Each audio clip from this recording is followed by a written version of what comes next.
Welcome back to Football Daily, ladies and gentlemen, where today we're talking about some of the biggest underperformers in the Premier League. That's right, today I am going to be ranking your club's biggest underperformer so far this season. Now, I took to Twitter to gauge the opinions of each Premier League club's fans as to who has been having a bit of a whiff so far. As we are a quarter of the way into the season, I have looked at the best suggestions and broken them down into 4 very specific tiers this week. I've got You're Wrong. This is where I just flat out disagree with the fans of that team. Needs time. Might have had a slow start to the season, but he's going to get there. Worrying. I'm getting more concerned. And Shambles. Start to the season has been a disaster. We're starting with Arsenal and we're pulling no punches. The Arsenal fans, in reply to my tweet, there were not many suggestions because the squad has just been exceptional across the board, really, hasn't it? But there were 2 or 3 suggesting Gabriel at centre-back, who has had maybe 1 or 2 shaky moments this season, but overall, you're wrong. You're wrong about Gabriel. He's had a really solid start to the season, in my opinion. Even in the Leeds performance, where you won 1-0, I thought it was your best defender. It was Saliba who gave away the handball, rightfully overturned the penalty on Gabriel as well against Patrick Bamford. For me, he's been very solid. You know, the second best expected goals against in the Premier League. Manchester City obviously have the first there. In fact, they are conceding the second lowest shots on goal in Europe behind Manchester City, Arsenal, and that is largely thanks to that back four, which includes Gabriel. So to say that he has been underperforming, I disagree with. But maybe they're saying this because the rest of the squad has been so elite. I just think across the board, nobody has underperformed at Arsenal so far. Next up, we've got Steven Gerrard. Yeah, it's certainly worrying for me. Next up, we've got Senesi for Bournemouth. Heavily mentioned in my mentions, but you're wrong again. I'm sorry, Bournemouth fans, I'm not having it. Back-to-back man of the match awards recently. I think in that sort of unbeaten run in 6, he's formed a really strong partnership with Chris Mepham. It takes these players a little bit of time to bed in. You know, when Kelly comes back, it's a good problem to have. Does he get back into the side straight away over Mepham or Senesi? I think Senesi's been pretty solid. I think to say that he's been the biggest underperformer in the side so far this season is just flat out wrong. Next up, we've got Damsgaard at Brentford. I think Brentford fans, again, were struggling to put their finger on somebody because they've started the season really well. Damsgaard came in for, what, 15-odd million, and it's not really worked just because he hasn't got enough minutes so far this season. So I'm going to put him in needs time. I think it's going to take him time to settle in. Didn't put up huge numbers last season at Sampdoria. Let's not forget it was no goals, no assists across the course of the season. In fact, he's only put up 6 goal involvements in club football since 2020. So it might take him a little bit of time to settle. Might take him a little bit of time to get involved. Only 152 minutes of action so far this season. Give him a bit of time, lads. Next up, we've got Brighton, and we've got Danny Welbeck, who was heavily mentioned by Brighton fans in my comments. Weirdly, we had Rory Jennings on Saturday Social a couple of weeks ago. He's obviously a Chelsea fan, and he said Danny Welbeck should go to the World Cup.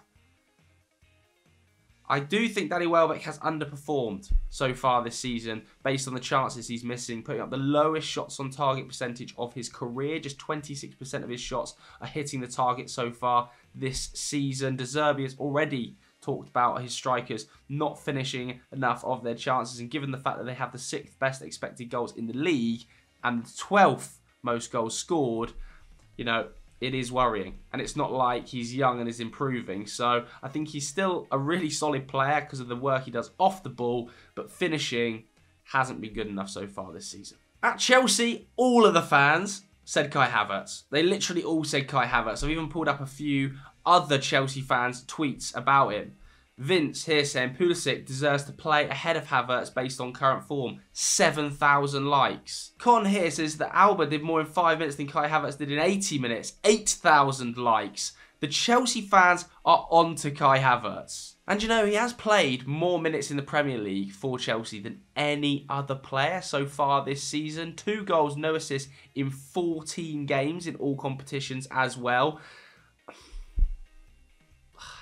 Because he's still only 23, I'm putting him in needs time. However, the underperformance needs to change because he needs to find a position. I'm still unconvinced about him in the number 9 role. I'm still unconvinced about him in the 10 role because Mason Mount wants to play there. Where is his best position? It's a puzzle that Graham Potter is going to have to solve because there is a talented player in there somewhere, but his output hasn't been good enough for a player playing in that role. So I think he will come good, but whether or not it's at Chelsea remains to be seen. If there's one man who can pull something out of him, though, it's Graham Potter. So I'm saying needs time. I couldn't believe this next one. It was Crystal Palace fans saying Tyrick Mitchell. So I've put him in needs time straight away. He's still only 23. Crystal Palace have had the hardest fixture list of pretty much any side in the league, in my opinion. And as a defender, you're going to look arguably worse against those big sides if it's just constant waves of attack and your team's conceding goals and you're losing games. So yes, he's putting up the lowest tackles and interception numbers of his career, but Crystal Palace fans, please be patient with this guy. I think he's a really good player in there and it's not time to write him off. He's just in a bit of bad form right now. Another man in quite bad form and has been potentially for a while now is Dwight McNeil. So I'm going to put him in worrying. I think mainly because he costs quite a lot of money as well, £20 million, and he's put up 2 assists since 2020. 2 assists since 2020. Yes, he's got his goal this season and he's played 11 matches, but not all of them been starting. And when he has started, he's often played as a left wing back. And some of the stats, they do worry me. I mean, let's, for instance, just have a quick look at his FB ref over the last 365 days. And as an attacking mid-winger, these numbers are concerning. They are concerning. Obviously, this is what he excels in: pressures, tackles, interceptions. We know that from Dwight McNeil, and that's probably the reason that Frank Lampard has used him as a left wing-back, a defensive left midfielder. But the output's got to improve. It's got to improve. So I'm going to have to put him in worrying for now. Fulham fans were saying Mbabu. I'm going to put him in worrying because he is 27 as well. He cost £7 million and he is struggling really at right back. Doesn't look like Marco Silva fancies him, to be honest with you. Fulham fans, let me know what you think about this one because I've seen some pretty slanderous stuff being said on social media about the man. Next up for Leeds, we've got Diego Llorente, and I think I'm going to put him in worrying as well because there were a lot of Leeds fans that wanted me to talk about Patrick Bamford, but I'm going to agree with Matt Crabtree. Matt tweeted me in reply saying he's gone for Diego Llorente. People saying Bamford, but changes games. Yes, end product is poor at the moment, but makes an impact. Llorente makes mistakes after mistakes, costing games. I think Bamford is definitely out of form. He is definitely underperforming, but Llorente, when I've watched Leeds, just looks like he's really underperformed. Really underperformed. You know, when he got dropped post the Brentford 5-2, I think Leeds look a much better outfit. And because he's not young, you know, he's 29 years old now. I've afforded some of the youngsters like Kai Havertz, Tyrick Mitchell more time. I just think it's slightly worrying that Diego Llorente is now that far down in the pecking order behind Koch, behind Liam Cooper. I just think they look a better side without him. I don't think they look a better side without Bamford. I still think they look very dangerous with Bamford in the team. With Llorente in the team, they look a little bit more loose. So that's the reason I've gone for him. Next up for Leicester, we've got Ward. Obviously, all of the Leicester fans saying him. And it has been a bit of a shambles, hasn't it? I feel really sorry for him. But yeah, the lowest shot saved percentage in the Premier League of a consistent goalkeeper. There's already talk of Kasper Schmeichel coming back in January, which is extremely worrying, in my opinion. Obviously, he's been a disaster at Nice. He's been dropped at Nice. And now he might be returning to the King Power. Danny Ward has not had a good time with it, though. Let's be real. And do we think it's recoverable? Is there any Leicester fan at home that thinks this is a recoverable situation for Danny Ward? I'll be really interested to hear from you guys because he wasn't cheap when he came from Liverpool.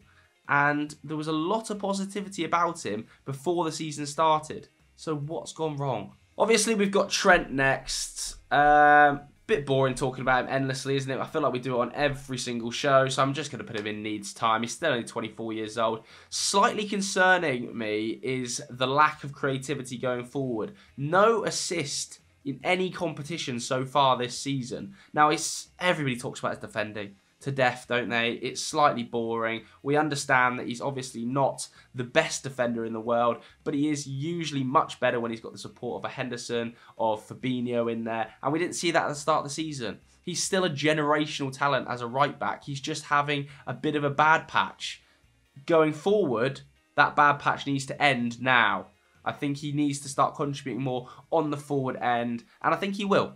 I absolutely back him to turn it around. He's going to be fine. Another player who's going to be absolutely fine, Kyle Walker, needs time. I think he had a bit of a slow start to the season. Yes, I would agree with that. 7 starts weren't his best before the groin injury, but maybe he was playing with a little bit of a problem there. It's been an awful lot of game time for Kyle Walker over the last few seasons, and the way he plays is very physical, is very demanding. And I still think Man City are a better team with him in it. If he's on the halfway line against Liverpool when Mo Salah receives the ball from Alisson, I don't think he gets turned in the same way Cancelo does for that goal. I think Cancelo and him are a great balancing pair at fullback. And that's not to say that I think Akanji at right back has been poor or Cancelo isn't good enough to play there, because Cancelo is one of the best fullbacks in the world. But I think what Kyle Walker offers you in defensive stability and covering still is vital to Manchester City. So absolutely needs time. I'm expecting him to come back to his best after the World Cup. I still think he's a hell of a player, even though Man City fans have told me, you know, he is underperforming. Underperforming compared to his old level, which is like the best right back or a contender for the best right back in Europe. Still very good. All right, we're going to talk about him. It's Cristiano Ronaldo. And let's face it, he's got to go in shambles. Of course, the news has just broken that Cristiano Ronaldo has been dropped from all first-team activities ahead of the Manchester United-Chelsea game after refusing to come on as a substitute against Tottenham Hotspur. He then left the stadium before the final whistle as well. I mean, how embarrassing. How embarrassing. The ultimate temper tantrum, this. And Erik ten Hag is absolutely right to be doing what he's doing, to be dropping him, to be putting his foot down, to showing who is in charge of this club. Because let's have it right, Manchester United are right now playing much better football without Ronaldo on the pitch than with him on the pitch. All the statistics, all of the data, all of the eye tests you can do will point towards that conclusion. Yes, he was excellent in front of goal last season, but as a team, United got worse. United as a team are getting better when Cristiano Ronaldo is not in it. He needs to accept the fact he's 37. No major European club wanted to sign him in the summer. He hasn't started the season well for Manchester United. He didn't do and refused to go on tour to do pre-season. All of these factors have held him back to the point where he deserves to be a substitute. This utter nonsense of it was so disrespectful to be a substitute against Tottenham Hotspur. No, he's 37. He shouldn't be playing every single game, and currently United are better off without him. So it has been a shambles from start to finish, but let's have it right. Ten Hag has got it spot on. Chris Wood's up next then. I could put him in shambles, but I really like the guy. I really like the guy. So I'm putting it in worrying. But it has been a bit of a shambles, hasn't it? £25 million from Burnley is not a small amount of money. Like, it's a large sum. And so far it's contributed to 2 goals scored. And that was in last season. I know that the argument can be made that he weakened Burnley substantially enough that they ended up going down, but Newcastle were that far clear of the drop zone by the end of the season, it wouldn't really have mattered. It wasn't like it was affecting them as to being a direct battle between Burnley and Newcastle to go down. Yeah, no goals scored this season, 144 minutes played. It was an awful lot of money, and the underlying numbers... Yeah, not had a good last year, Chris Wood. I have to be true to myself. It has to be in shambles. But he's just not getting the opportunities either. When he was playing at Burnley regularly, he was guaranteed double-digit scorer. Like, he would get 10-plus goals every single season at Burnley. I don't know whether he can still do that at Newcastle. I feel like a move next summer might well happen for him because, you know, Alexander Isak's there, Callum Wilson's there. So... he's a really, really good professional, but it's just not working at the moment. Moving on to Nottingham Forest, Jesse Lingard. I think this has been a bit of a shambles as well. think this is in a bit of a shambles, to be honest with you. I think West Ham fans will look back at this summer when they were linked with, Brozier and Jesse Lingard and ended up with Skamaka and Paqueta and think, we've done really well there. Because across the last year of his football, Jesse just hasn't been able to contribute in a meaningful way in forward areas. These numbers aren't really good enough, and he hasn't had a huge impact at Nottingham Forest, despite the fact he's only there for a year. So you'd think he's there for a year, he's got to make a big impact in that year, given he is on substantial wages. And in my opinion, he probably doesn't feature in Nottingham Forest's best front three, which, yeah, that speaks volumes. Southampton fans wanted me to talk about James Ward-Prowse as their biggest underperformer so far this season, which definitely surprised me. I haven't watched nearly enough Southampton this season where I would have said James Ward-Prowse has been a major underperformer. But I went on Twitter, did a bit of research, and some of the Southampton fans' opinions, they're pretty punchy. Alan, Ward-Prowse has gone missing this season. Henry, Ward-Prowse needs to be dropped. Waistcoat FC, what has happened to Ward-Prowse? I'm not too sure. I actually thought he was okay, and his numbers aren't massively down across the board. His passing statistics look very, very consistent. Shots look very consistent. Set-piece delivery looks very, very consistent. 10 goals and 5 assists last season, one of his best ever campaigns for Southampton. It's just 1 goal, 1 assist so far this campaign. I think, let's be honest, maybe just give him a bit of time, because Southampton as a squad, there's a lot of new moving parts in there. There's been a lot of question marks asked about Ralph Hasenhüttl, and I still think that James Ward-Prowse is a vital member of the team. He's just a bit out of form, judging on a lot of the statistics and the underlying data. A little bit out of form, but I expect him to bounce back. Tottenham fans, there was a lot of names coming through to me after that performance against Manchester United on Wednesday, but Son was the most predominant one, I have to say. And I'm going to put him in these time, just because he is still a fabulous footballer, but he isn't having a great season. He isn't having a great season. I think he's only scored in 1 Premier League game this season. That was that hat-trick against Leicester, right? So that means he's blanked in 10 other matches, which is crazy for Son, given that he is also putting up the lowest expected goals per 90 of his entire Tottenham career. Something's not quite right there. Do I back him to get it right? Absolutely. I still think he's a fabulous footballer. I think the connection with Harry Kane will pay dividends across the course of the season. Do I think it might be right occasionally when they've got a fit Kulusevski and Richarlison, which obviously they haven't at the moment, to give him a bit of a break? Absolutely. Absolutely I do.